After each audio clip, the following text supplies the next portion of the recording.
चोरी पर बड़ा खुलासा, टिन्नू यादव ने खोले बड़े राज। राम मंदिर में दान की रकम गिनने वालों पर हुआ एक्शन। चंपत राय को लेकर एसआईटी की जांच में हुए बड़े दावे। मंदिर ट्रस्ट से जुड़े लोगों को बचाने का एसआईटी पर है दबाव। अयोध्या में भव्य राम मंदिर बनाया गया, करोड़ों रुपए का दान आया, मंदिर तैयार हुआ, तब भी दान आना बंद नहीं हुआ, बल्कि भक्तों की तरफ से करोड़ों रुपए दान पत्र में डाले जाने लगे। सोना चांदी चढ़ावा के रूप में आना शुरू हो गया, लेकिन साथ ही शुरू हो गया चोरी का खेल।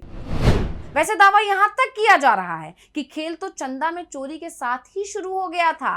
राम मंदिर बना, उसके निर्माण के दौरान भी हेराफेरी हुई, करोड़ों के कमीशन सेट किए गए, लेकिन मामला धर्म से जुड़ा था, इसलिए विपक्ष खुलकर आरोप नहीं लगा पाया। लेकिन जब करोड़ों की हेराफेरी की खबर सामने आ गई, तब सरकार को एसआईटी से जांच करानी पड़ी। लेकिन जांच के नाम पर भी रसूखदारों को बचाने की खबरें अब सामने आ रही हैं। समाजवादी पार्टी के चीफ अखिलेश यादव हैं, उन्होंने यहां तक कह दिया है कि सरकार जांच के नाम पर समय निकाल रही है सिर्फ, और राम मंदिर में करोड़ों की लूट को लेकर ही आज हम अपनी इस स्पेशल रिपोर्ट में करने जा रहे हैं बात। नमस्कार, मैं हूं अंशिता।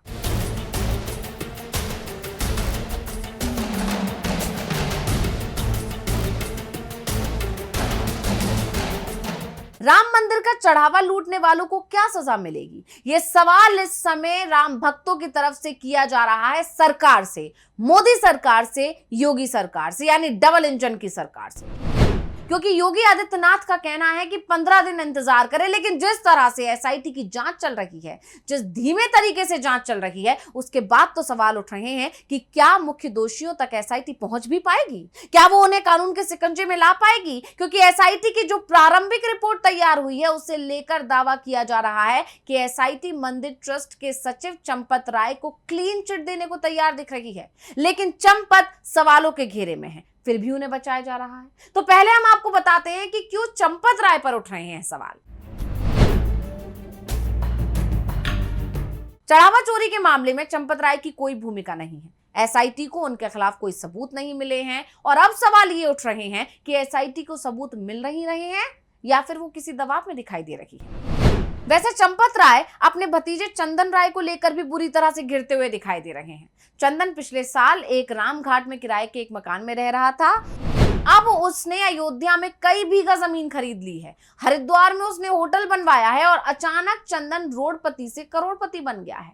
चंदन पर यह भी आरोप है कि उसने मंदिर के जमीनी खरीदी में भी खेल किया है। एसआईटी ने जमीन खरीद के सभी दस्तावेज जांच के लिए जब्त कर लिए हैं, और चंदन के सहारे चंपत भी अब घिरते हुए दिखाई दे रहे हैं।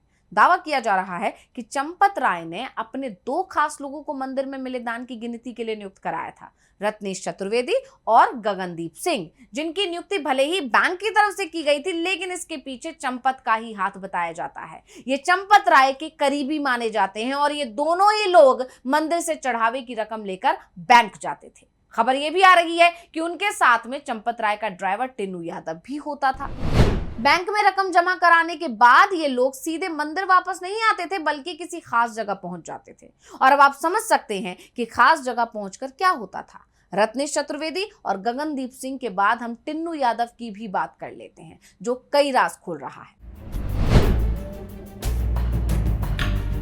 तो अब तक एसआईटी ने सबसे लंबी पूछताछ टिन्नू यादव से की है। एसआईटी की नजर में वो इस खेल का सबसे बड़ा खिलाड़ी माना जा रहा है, जबकि ये बात सभी को पता है कि खेल कहीं और से चल रहा था। और अब खबर ये आ रही है कि चढ़ावा चोरी के संदिग्धों में टिन्नू यादव का भतीजा मनीष यादव भी शामिल है। यानी सिर्फ चंपत राय का भतीजा ही नहीं, उनके ड्राइवर का भतीजा भी इस पूरे घोटाले में शामिल है। यानी राम मंदिर की लूट में जमकर भाई भतीजावाद चल रहा था। मनीष यादव की ड्यूटी चढ़ावा राशि की गिनती करने वाले कमरे में लगती थी, और इसी के बयान के बाद एसआईटी टिन्नू के पुश्तैनी घर, जो स्वर्ग द्वार मोहल्ले में है, वहां से 36 लाख रुपए बरामद हुए हैं।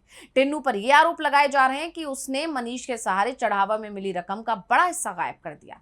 एसआईटी की तरफ से मनीष को मंदिर परिसर के बाहर जाने से भी रोक दिया गया है, और एक तरह से ये कह सकते हैं कि मनीष को हिरासत में नहीं लिया गया है, बस नजरबंदी में रखा गया है। तो एसआईटी जांच में कई खुलासे हुए हैं, और इससे पहले भी अयोध्या में राम मंदिर को लेकर भ्रष्टाचार के तमाम खुलासे हुए थे, लेकिन सरकार ने इसे विरोधियों की साजिश कहकर खारिज कर दिया था। लेकिन अब जब चढ़ावे की लूट का खुलासा हो चुका है, तब सरकार अपनी मजबूरियां गिना रही है, जिसके बाद सवाल उठ रहे हैं कि क्या चढ़ावा चोरी करने वाले लोगों को कोई सजा नहीं मिलेगी।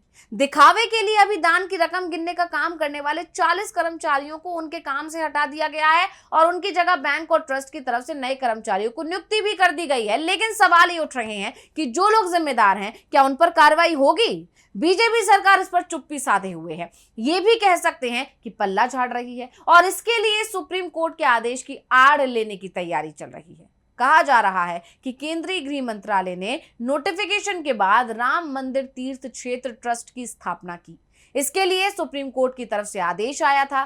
प्रधानमंत्री नरेंद्र मोदी ने लोकसभा में यह कहा था कि ये एक स्वतंत्र न्यास है, मंदिर को लेकर अब सभी फैसले ये ट्रस्ट ही लेगा, सरकार की कोई भूमिका नहीं होगी। और इसके बाद चंपत राय को ट्रस्ट का महासचिव बना दिया गया था। चंपत राय की नियुक्ति तभी से सवालों में थी और ट्रस्ट के संचालन को लेकर जो नियम बनाए गए थे उसमें यह कहा गया था कि मंदिर के अचल संपत्ति को ट्रस्ट के सदस्य नहीं बेच सकते। लेकिन यहाँ चोरी चढ़ावे की हुई है, जो चल संपत्ति है। मसलन पैसे और सोना चांदी गायब होने की बात कही जा रही है। यहां तक कि जो एसआईटी जांच चल रही है वो भी ट्रस्ट की सिफारिश में ही हो रही है और सिफारिश इसलिए करनी पड़ रही है क्योंकि चढ़ावा चोरी का खुलासा हो गया था। सरकार की तरफ से सुप्रीम कोर्ट के पुराने फैसले का हवाला दिया जा सकता है। कहा जा सकता है कि मंदिर ट्रस्ट धार्मिक न्यास है, हम इसमें दखल नहीं दे सकते। केशवानंद भारती मामले में तो बाकायदा सुप्रीम कोर्ट ने लक्ष्मण रेखा खींच दी थी। सरकार इस फैसले की आड़ में खुद को बचा भी सकती है, लेकिन सवाल ये भी उठ रहे हैं कि जो ट्रस्ट है उसमें अयोध्या के जिला अधिकारी भी शामिल होते हैं, यानी ट्रस्ट तक सरकार की भी पहुंच है। ऐसे में सरकार जिम्मेदारी से अपना पल्ला नहीं झाड़ सकती। यूपी के पूर्व मुख्यमंत्री अखिलेश यादव शुरुआत से ही जांच को लेकर सवाल उठा रहे हैं। उन्होंने एसआईटी को सचेत किया है, कहा है कि एसआईटी ध्यान रखे कहीं जांच की रिपोर्ट ही चोरी ना हो जाए। फिर कहेंगे 15 दिन और इंतजार कर लो। दिन इसलिए बढ़ा रहे हैं क्योंकि सबूत ठिकाने लगा रहे हैं। तो अब सभी की निगाहें एसआईटी की प्रारंभिक रिपोर्ट के खुलासे पर टिकी हुई है कि एसआईटी को क्या सबूत मिले हैं, क्योंकि ये कहा जा रहा है कि कई सबूत पहले ही मिटाए जा चुके हैं और सबसे बड़ी बात, अभी तक ट्रस्ट से जुड़े किसी भी सदस्य के खिलाफ एफआईआर नहीं हुई है, किसी की भी गिरफ्तारी नहीं हुई है। ऐसे में बड़े सवाल खड़े हो रहे हैं कि क्या चढ़ावे की रकम गिनने वालों पर एक्शन लेकर ही पूरे मामले का निपटारा कर दिया जाए। तो स्पेशल रिपोर्ट आपको कैसी लगी, हमें कमेंट करके अपनी राय जरूर दीजिएगा। इसी के साथ मुझे दीजिए इजाजत। देखते रहिए डीबी लाइव।